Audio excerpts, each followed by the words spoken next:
Good morning, Aspire Church. My name is David. I am the sports director here at the San Marco Community Center. I am also the student director with Aspire Church, and I'm very excited to be here with you this morning.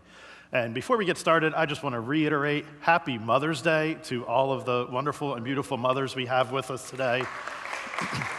Whether you are a first-time mother, a grandmother, a great-grandmother, a spiritual mother, a mentor mother, any mother figures, we so appreciate the warmth, the love that you bring into our homes, into our communities, and into our church here at Aspire as well. And also to my mother, who is watching online from Philadelphia right now.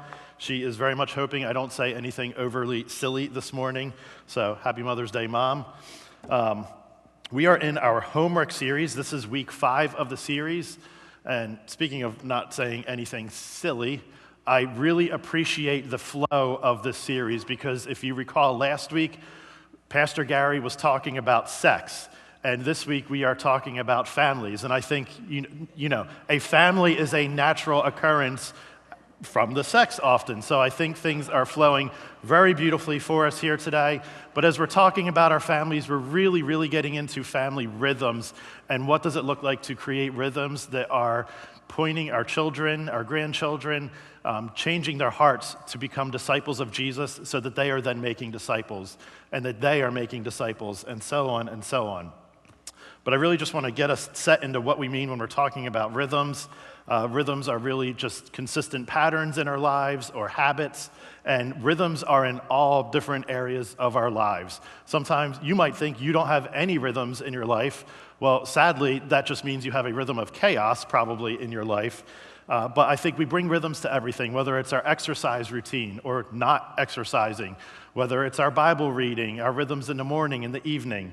And we bring it into sports as well. Like I said, I'm the sports director at the San Marco Community Center, and every Tuesday we have pickleball here.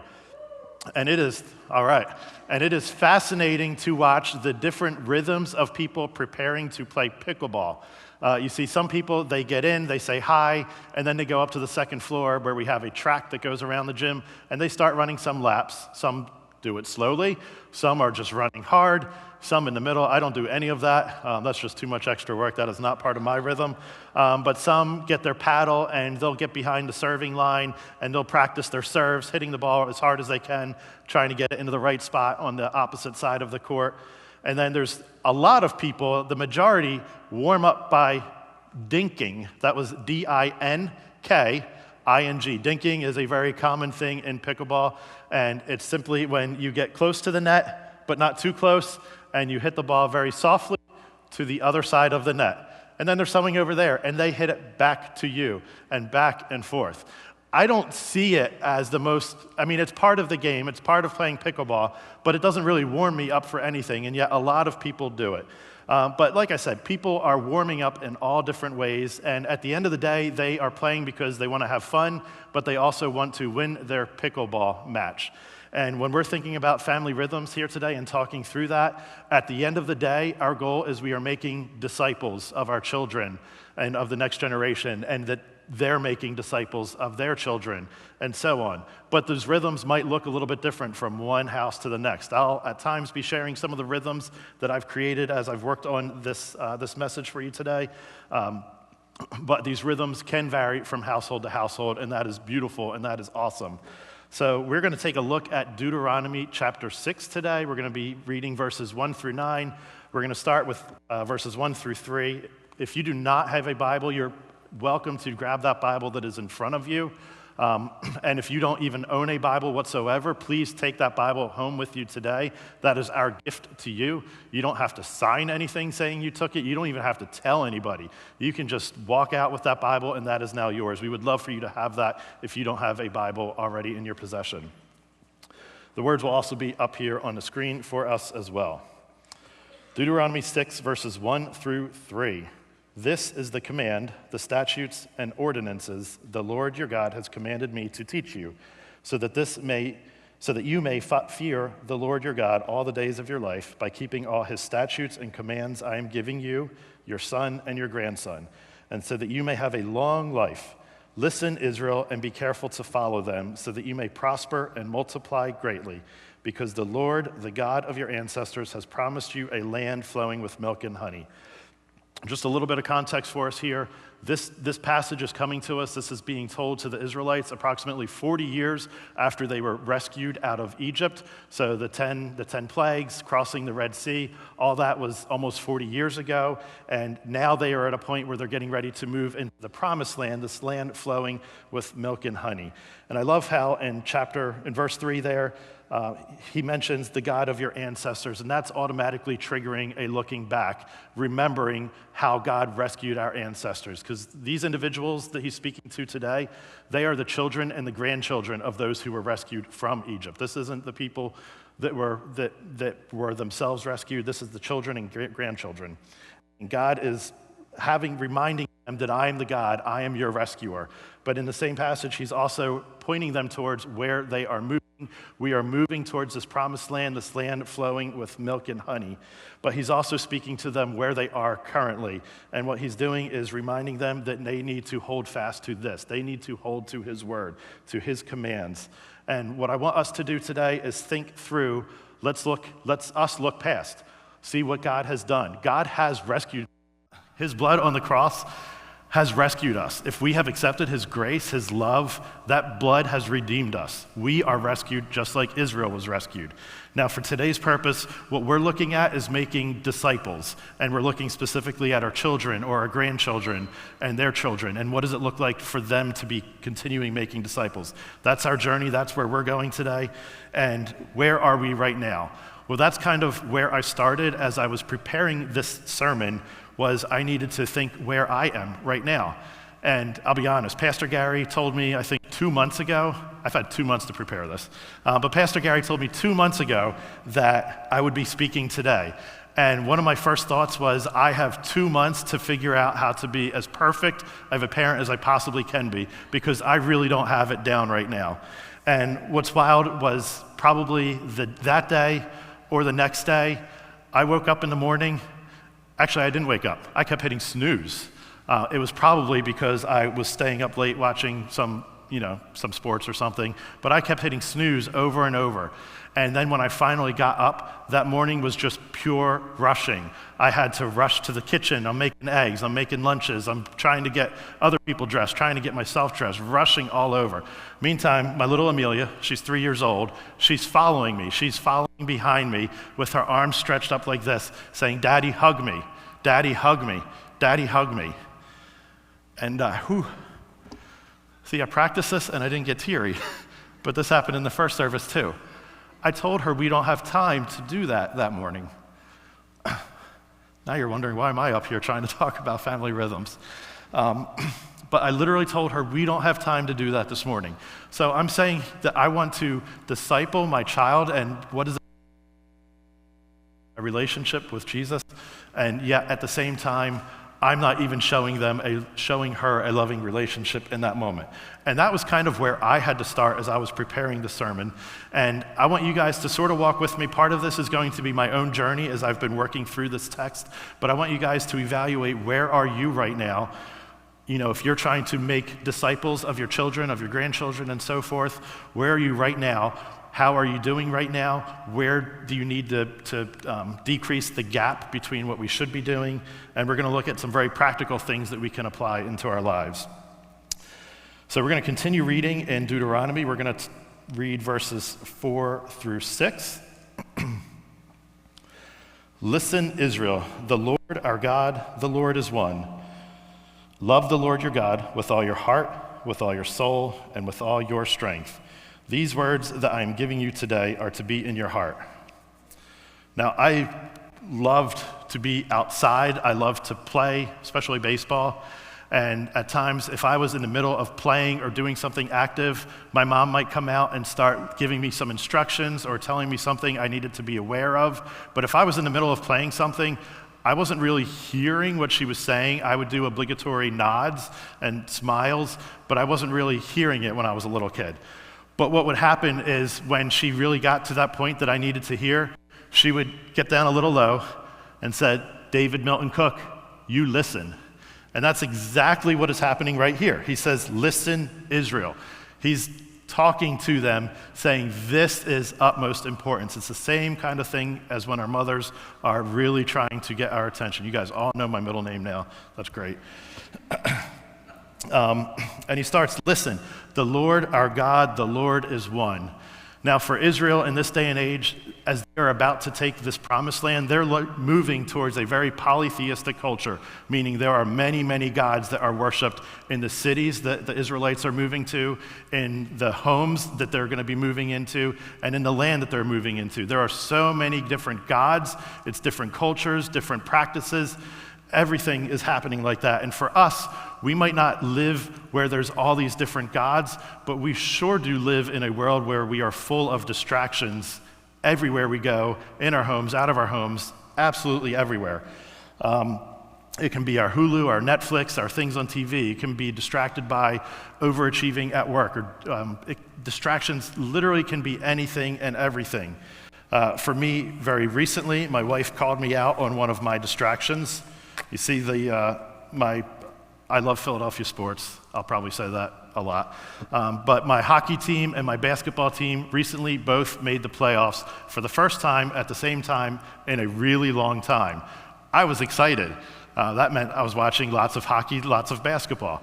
But then they won the first round, so they moved on to the second round. So I get to keep watching all of this. But what was perfect was that the basketball team, they would play on Monday. And then on hockey was Tuesday night. And then basketball came back around on Wednesday. And then it was hockey again on Thursday. And let's watch the Phillies on Friday, because neither of them played. But then Saturday and Sunday, I was so full of this distraction with my Philadelphia sports. And thankfully, I have a wife who reminded me that I was getting myself distracted, and literally told me just a couple days ago, we're watching too much of this TV in the evening. Like, it's overwhelming, it's not for me, we need to reassess. And so rhythms that I had established, even as I am trying to work through and preparing this message today, I'm still missing it at times, and I was allowing myself to get distracted. So let's remember, there is but one God. I'm not saying the sports are bad. I'll never say sports are bad. I'm not saying that the streaming, any of that is bad, but when we allow it to become a distraction from focusing on who is number one, then we need to reassess. And he continues in there that we are to love him with all of our soul, with all of our heart, all our soul, and with all our strength. And I love that as they're moving towards the promised land. Remember, this is like the important advice from God. Our God is but one God. You must love him with everything that you have. And I think as we are thinking about our families, thinking about how we're creating and raising our families, creating disciples of our children, we must at all times be exhibiting that. We are to love God with everything that we have. And it's so important, in fact, that Jesus reiterates this in the New Testament just days before he is about to be arrested, beaten, nailed to a cross, his blood poured out for us. A teacher of the law comes up to Jesus, and this is in Matthew 22, verses 37 through 40. A teacher comes up to Jesus and asks him, what is the greatest commandment? Jesus responds that we are to love the Lord your God with all your heart, with all your soul, with all your mind. This is the greatest and most important command. The second is like it. Love your neighbor as yourself. All the law and the prophets depend on these two commands. So at the same time that we're talking about Israel is moving to transition to the promised land, we're talking about us evaluating where we are and moving towards making disciples. This is a massive time of transition for Jesus' own disciples, because their world is about to be flipped upside down. They're about to witness Jesus being arrested, see his beaten body displayed on a cross that was for us. They're about to see all of this, but then Jesus is going to come back from the dead and give them new instructions to make disciples of all the nations. So their world is rapidly changing here as well. And yet he's reminding them, before anything, we are to love the Lord our God with all of our heart, soul, and mind.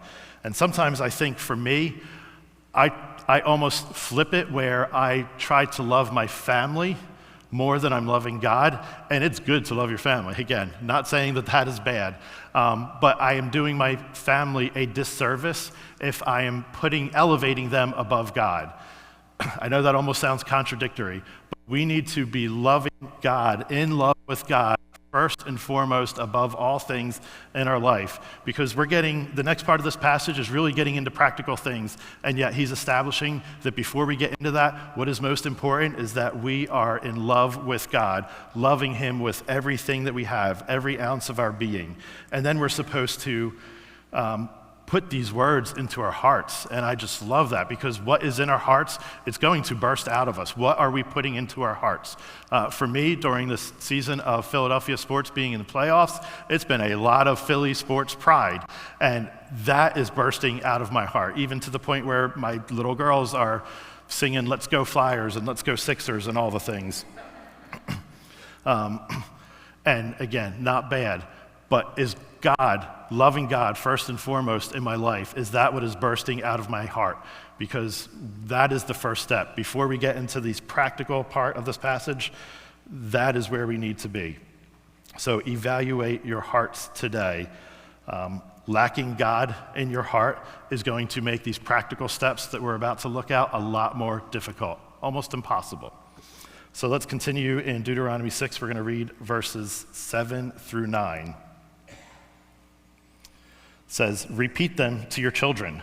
Talk about them when you sit in your house and when you walk along the road, when you lie down and when you get up. Bind them as a sign on your hand and let them be a symbol on your forehead. Write them on the doorpost of your house and on your city gates. Simple. Repeat them to our children, because what we say, the things we talk about, our children are absolutely going to repeat it. I just told you, this past few weeks, it's a lot of "Let's Go Flyers, Let's Go Sixers" coming out of me. So coming out of them, it's a lot of "Let's Go Flyers, Let's Go Sixers." And I'm not going to lie, when the Eagles made their Super Bowl run last year, and they could sing the entire Eagles fight song, "Fly, Eagles, Fly," I was pumped up. I loved it. I was all for it.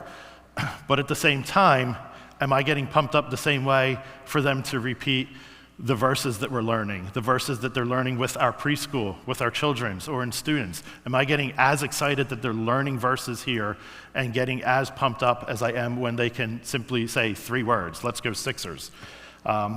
What we repeat, they will say. And as children get older, our behaviors will start to be mimicked, not even just our words, but the behaviors that we exhibit. Like that behavior of me being rushed in the morning, that's going to be modeled. And I don't want that for them. I absolutely don't want that for them. As they get older, they're going to mimic more than just our words, our behaviors, our routines, all of that.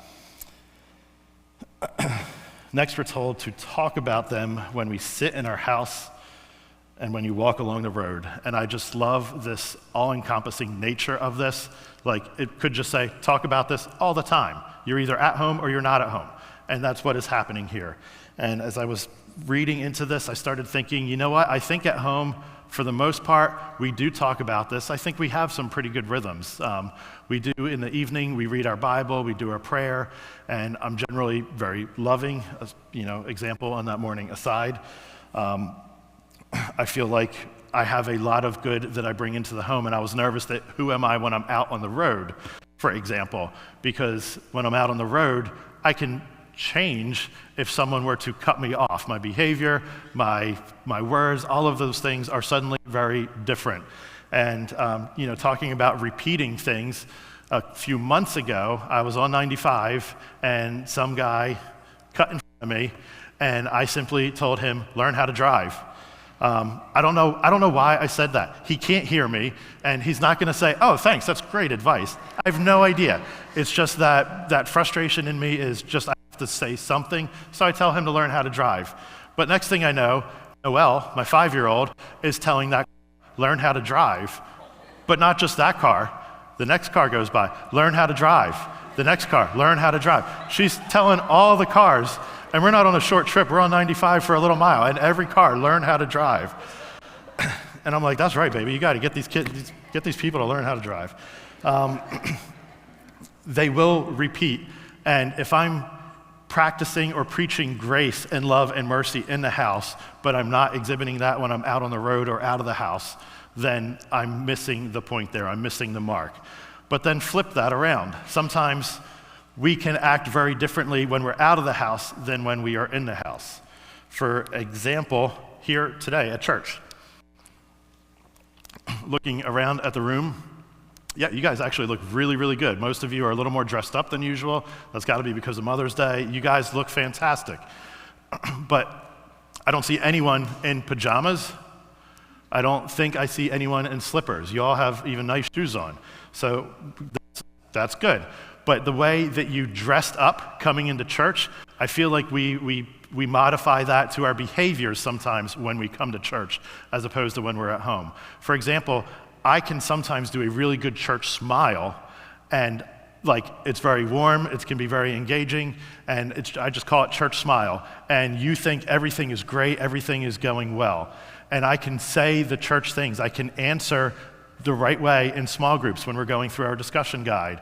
I can, during the service, I can put my arm around my wife a little extra just because, we're that tight, we're that loving on each other. But then what happens when I go home and I don't smile again for the next 2 hours?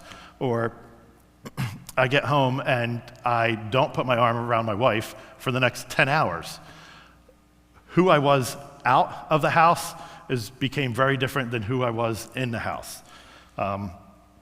So I love just this all-encompassing nature, and I think the same thing when this passage talks about when you lie down and when you get up. Literally, first thing in the morning. That morning with Amelia, boy, did I miss the mark. I truly, truly missed the mark. We got up about Jesus. We didn't pray.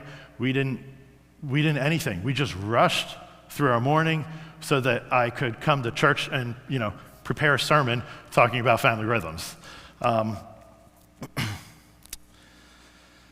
When we lie down, all points in the day, last thing in the day, are we speaking God's words of truth into our children, into our grandchildren? Are we speaking God's truth? First thing in the morning, are we waking up thanking God that his mercies are new every morning and praising him for his great and wonderful faithfulness?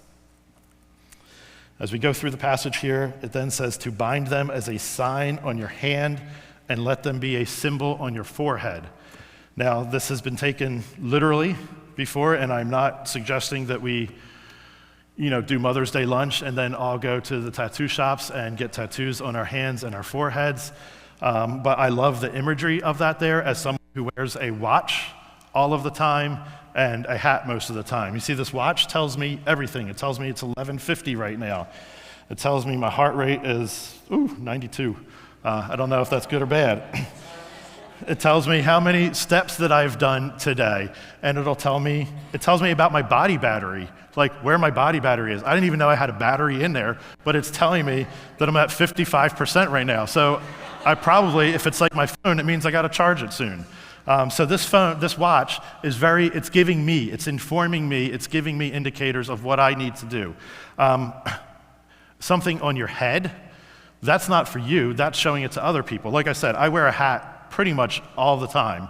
You really only don't see me without a hat if I'm standing up here on a Sunday morning. That's how much I wear a hat. And so when I put on a hat, this is now conveying something to you guys. Usually I'm either wearing a hat that's talking about my love for Philadelphia sports, or it has a mountain scene on it. Today I went with a mountain scene. This is Mount Rainier. And it's conveying to you maybe that I simply love mountains. I like being in mountains, on mountains, around mountains, near mountains, but it's conveying something to you. So what are we establishing in our lives that are both on our hands, something that is informing us, holding us accountable, keeping us something that we can gauge where we are at, but also what are we putting out there that we're conveying to other people, and how is that keeping us accountable? You guys are gonna think I'm a menace on the roads, but I think this is my last car example. A few years ago, I had a verse that I put into my car this was like my hand. It was reminding me how I needed to behave on the roads. And it was a verse found in Philippians. It was Philippians 1:1, and just the first part of Philippians 1:1. And it says, it's not very deep, Paul and Timothy, servants of Christ Jesus. That is the verse. That is it. That is all I had taped onto my dashboard there. But what that did was it was an indicator to me. It was like on my hands facing me when I'm driving. I can be a servant of Christ. I wanted to be a servant, one whose will is just identified in the will of the Father. And having that verse reminding me, facing me, that changed how I would act. But at the same time, what did I put on the outside of my car? I didn't see the bumper sticker on the outside of my car, and this is more recent, and it's still there because it helps me. It says Aspire Church San Marco on my bumper. And that is outward conveying, and it's letting other people know, hey, this guy, this car, he goes to Aspire Church. But it's also holding me accountable at the same time, because if I'm making gestures as I'm telling you to learn how to drive, then that's a very mixed message than what I'm trying to simply say by showing that I go to Aspire Church. It does not look good for this church. It does not look good for being grace and love in their lives and for displaying the love of Christ to them. And I love this next section. I can take my hat off now. I forgot to do that last service. We are to write them on the doorpost and our city gates. Now, growing up, I had a really fun neighborhood where all of my friends loved to be outside as much as we could, as often as we could.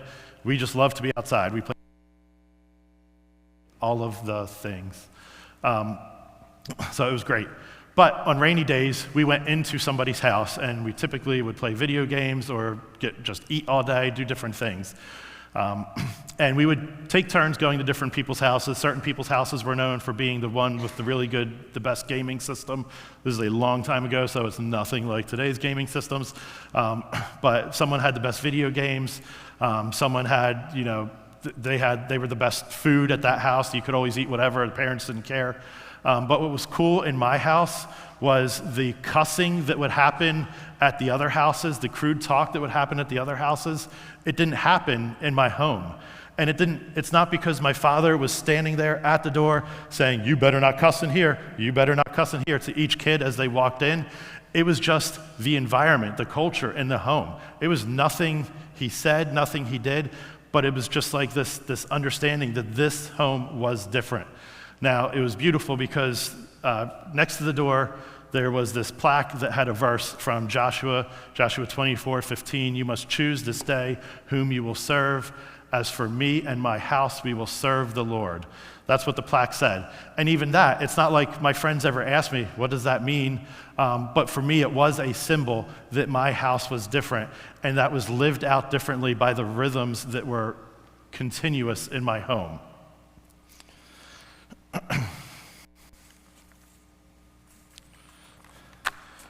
So where I want to land here today is to recognize, to understand that discipleship begins at home. It begins at home. I'm just going to start there. It starts at home. Daily family rhythms are going to point our children, our grandchildren, the next generation to the heart of God. So discipleship begins at home. Daily family rhythms point our children to the heart of God. I'm going to give you some statistics here, and my goal is not to depress you on this Mother's Day. But one of my motivations in being a student director is the fact that my student group, a long time ago, there was about 50 of us my senior year. And as far as I can tell to this day, there's 5 to maybe 10 of them that are walking faithfully with the Lord.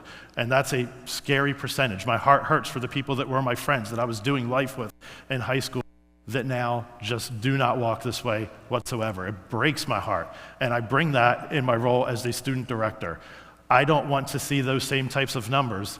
However, the data over the last 25 years says that 2/3 of children who grow up in the church are going to leave the church. Now, some of those children come back. You are looking at one of those children that steps away but then comes back. But a lot of them don't come back. There's hope. You see, in a recent survey by Barna Group in 2024, it found that 77% of 13 to 17-year-olds are motivated or somewhat motivated to continue learning about Jesus.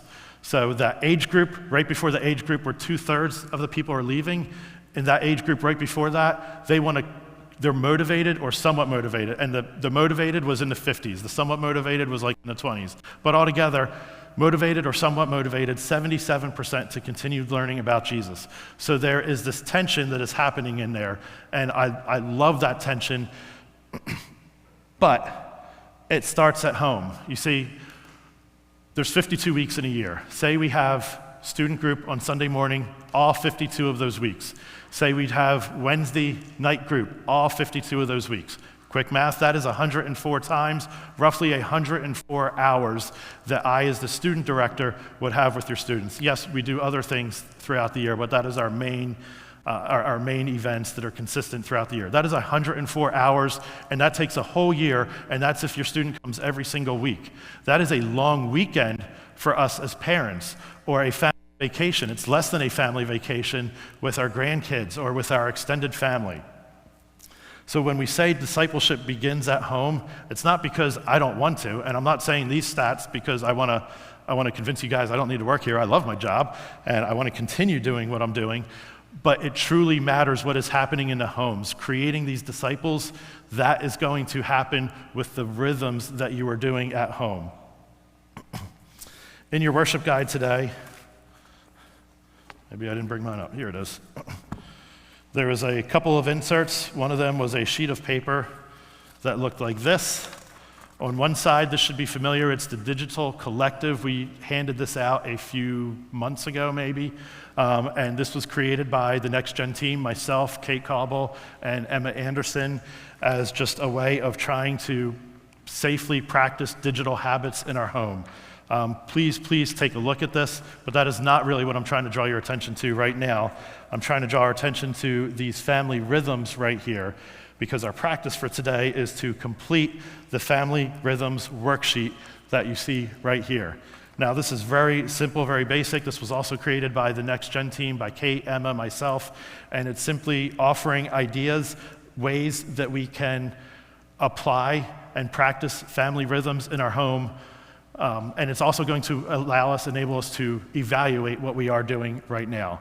Now, what's beautiful is sort of like the pickleball players. Some of them warm up all different ways, whether it's running laps, whether it's dinking, whatever it might be. These are going to look different for each person. Again, our focus is inwardly, we are loving God with all that we have. Everything, every part of us, we're loving God. And then we're putting that into our heart so that we can follow these principles that followed in verses 7 through 9. But following those principles, that can look different in each home, in each circumstance. And we have a few examples that I'm going to show you. Some are examples from a parent of 2 preschoolers here at Aspire. Some of these are going to be examples of someone who has someone in our children's and someone in our student group. And then we even have an example of a grandparent. So don't think that your kids are out, that you're off the hook. This is truly something that everyone can utilize. It might change, but it is just a tool. What we need to do with this tool is to put it into practice because our heart wants to make disciples. Again, we're moving towards making disciples of the next generation, of our children, of our grandchildren. And this for me, I went from 2 months ago, and I'm not figured it all out. I am still trying to figure out my family rhythms and work through this and find what is the best rhythm to make disciples of my children who are making disciples. But I can tell you, I'm not telling Amelia that I don't have time for a hug anymore in the morning. I can tell you that we're spending time reading a Bible verse and working on memorizing a Bible verse almost every morning. I'm not perfect. It's not there yet. But we're moving towards that and working towards that. And that's where I want to leave this challenge for you today. So worship team, you guys can start working your way up here. Is the importance, I'm saying it over and over, and we know it, and yet it's just as easy as it is to know, it's easy to forget. Make much of Jesus in our homes, in our lives. If you make much of Jesus, a lot of this is going to flow naturally for us. Sorry. Make much of Jesus in our homes. Let it overflow of your heart. How passionate you are about Christ, let it overflow out of your heart. And then these steps are just going to come natural. Filling out this family rhythms worksheet is going to be easy. Maybe be easy because you already have it, but let your love of Christ overflow so that we are moving our families to be disciples, who are then moving their families to be disciples, and so on and so on.